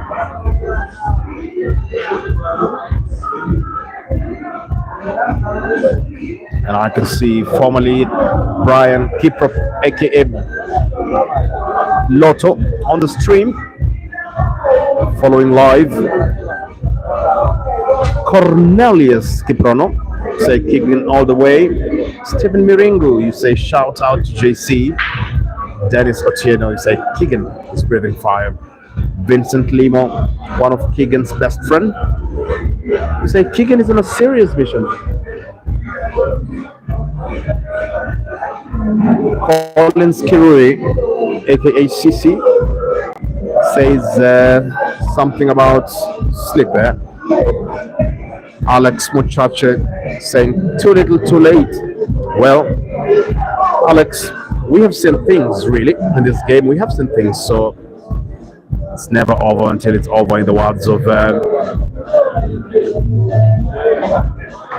former Turner captain STV.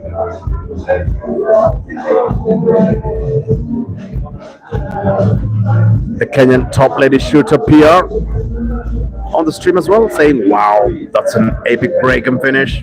Totally agree. Silas Luvusi say the greens being served here is just sweet.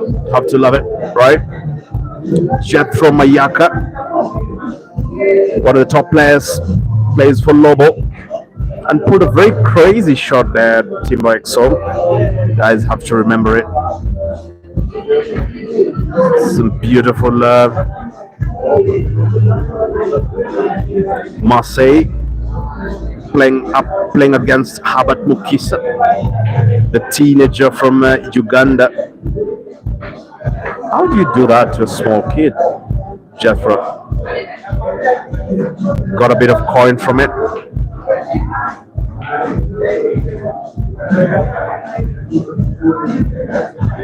Pierre. Oh, very lucky. That's very, very lucky from Kigen. That ball was not going in, actually. Bobby Josh saying top referee here. I say Kigen is a serious player. I'm really surprised at the level of,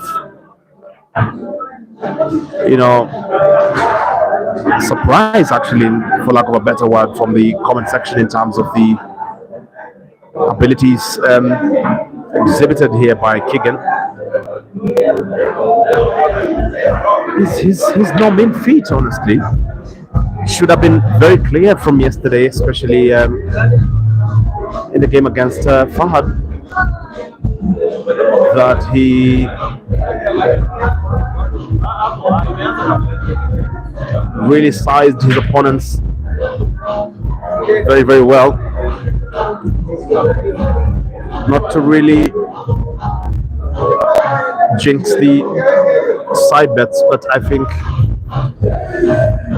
it's almost very, very sure the side that this match is going, honestly, to be extremely fair to both the players. And Gems, you say it's Apple time. Skiza Mushene, very interesting name there. You say Maze at this point on the hill. JC must be thinking of Jesus Christ. Wasiata. Yeah, could be. Collins Indoshi, boy oh boy. Asking how's the animal. Yes, the animal is holding up okay. It's been a minute. Should be seeing. Oh my goodness, that's a very good maneuver there by John. Oh, maybe makes it for a double-digit scoreline for the first time in this match. It's 10-14, and isn't that scoreline looking familiar? It tends to be very comfortable when you are on the hill, actually. Goodness me, I think we've been treated to very, very top quality level of play. Told you that this game is going to be very fast, and now you can begin to see a bit of that now. And especially some level of urgency beginning to emerge in the demeanor of JC and his the approach that he has in the last few frames. If he gets one, I think we might begin to get into a very, very exciting part of this match. We always love the deciders, honestly, we all do. Not anybody with the side bets, by the way. Can't love a decider if your money's on Kigen.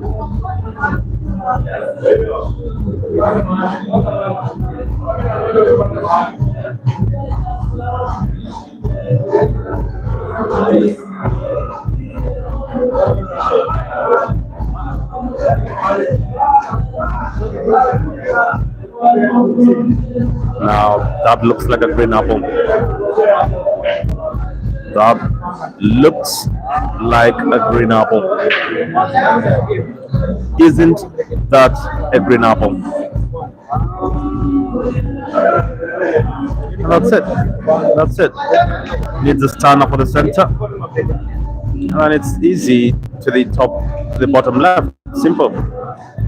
Now, didn't get a very good position for the cue, but he can just do a natural run behind the black ball, just like that. Yep, simple, done.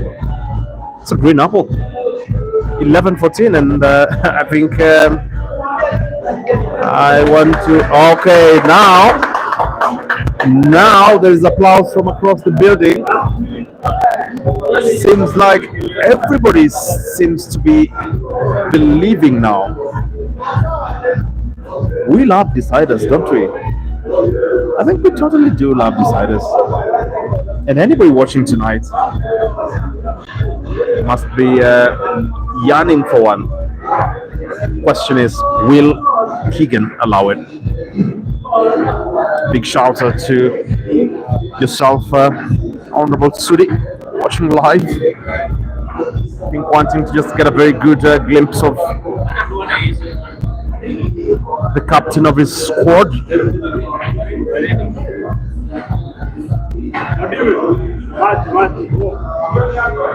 Kigen for a break. Needs some luck. JC jumps off his seat, and that's the urgency I'm talking about.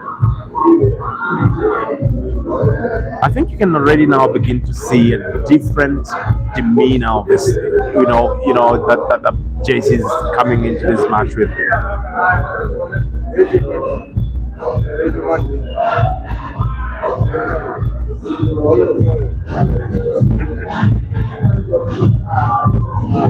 Done very nice there to open up the problematic red ball that was already trapped with the yellow ball that was trapped with the red ball. And now it's clear. There is very clear intention here from JC, by the way. I think he has to run all the way up. Streaky. He has to run all the way up to the yellow ball to the top right corner pocket, the one on the long rail. Fancy him going for that one because the one at the center is tricky in terms of a cue ball action of the yellow. If he decides to go for the bottom right,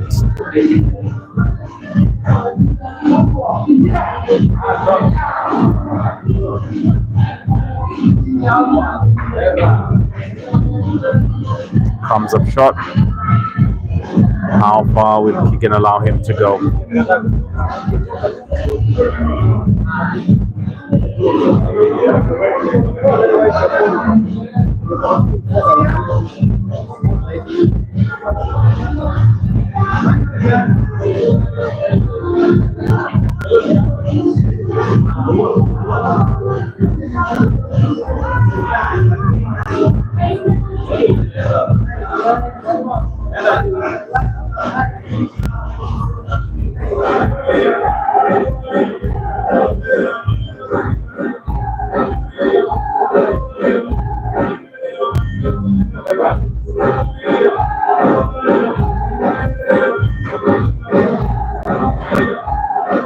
Finds a very, very good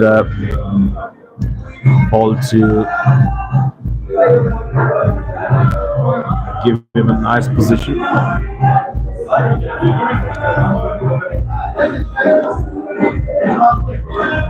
Red to the center.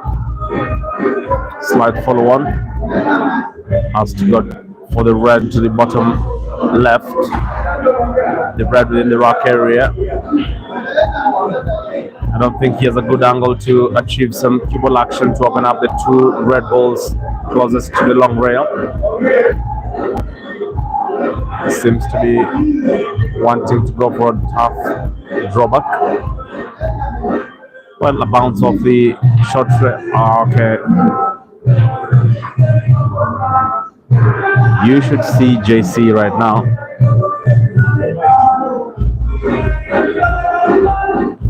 Really wanted that cue ball to drop in. Wants to go for a connection, is it? Yeah, effective. I think, ladies and gentlemen,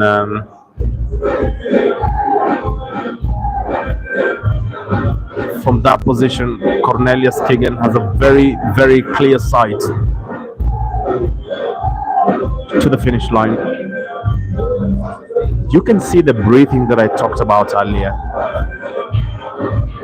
That can tell you about the pressure and the level of concentration that he needs to maintain. If you can look at his face, you'll see what I'm talking about. And now he needs to actually go for a bounce off two cushions, the opposite long rails, chop to the top left, bounce off the top rail and the bottom rail, and land a position for the last red ball to the bottom left corner pocket, leaving an angle. Gets it, but unfortunately comes up short. That was it, but ladies and gentlemen, that for sure is a very, very decent chance for JC. Oh my goodness, it's not exactly the very best use of an opportunity there. Needs to go for a tough chop to the center and run the cue ball. which he does very, very effectively. Oh, it's a beauty. Look at that. Lovely. That's brilliant. I mean, to watch this quality of play from Kenyan players says enough about the level of growth of the game so far. Aren't you guys loving this? Aren't you guys loving this? 12-14 scoreline that was not so long ago 13-7. For the last 4 frames that JC has pulled, Kigen has only pulled one. It's a very clear show of momentum. And I think that pep talk by Benny Kim seems to have done something. Seems like JC dug very, very deep into his abilities to try and bring this game very close to the wire.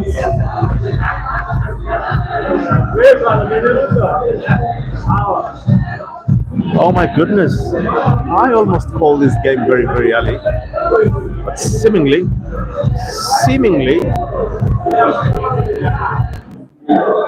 John Shallow, aka JC, wants to raise a Lazarus out of this match. Once considered dead and gone, seemingly the China believers will believe again.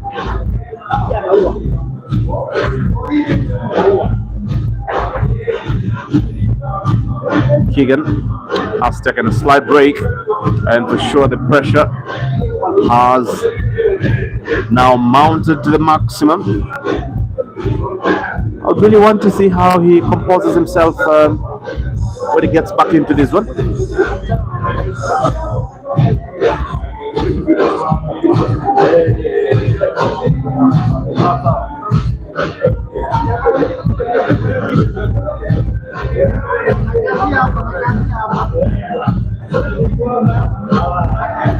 A lot of feedback coming in. Just try and catch up with it.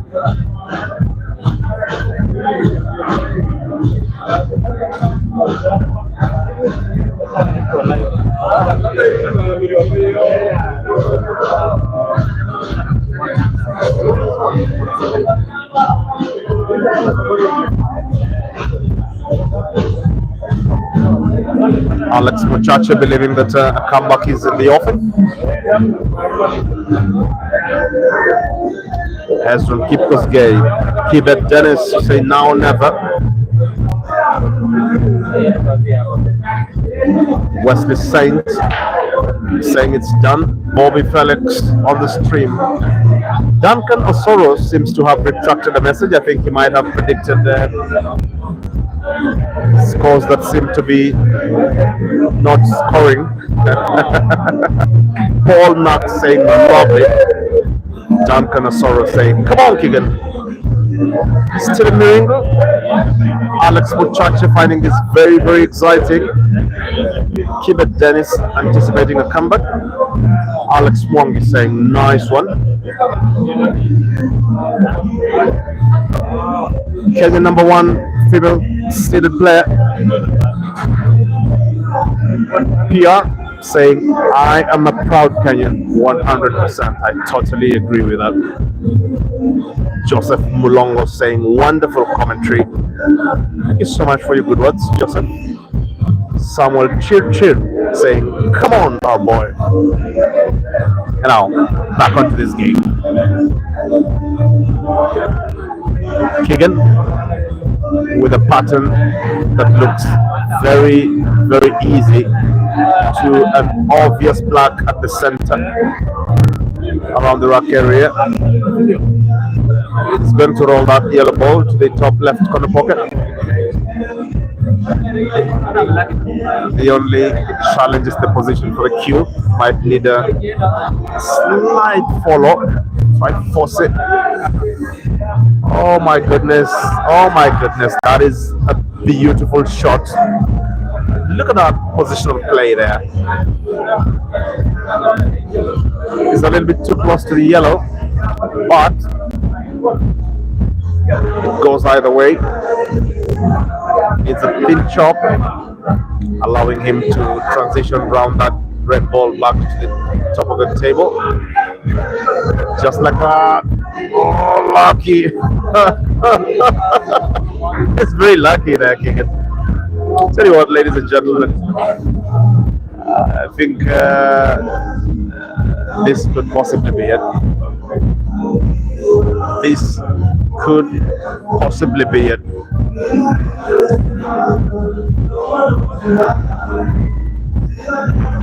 Some last turn for Kigen. The natural pathway of that yellow cue ball after the yellow to the center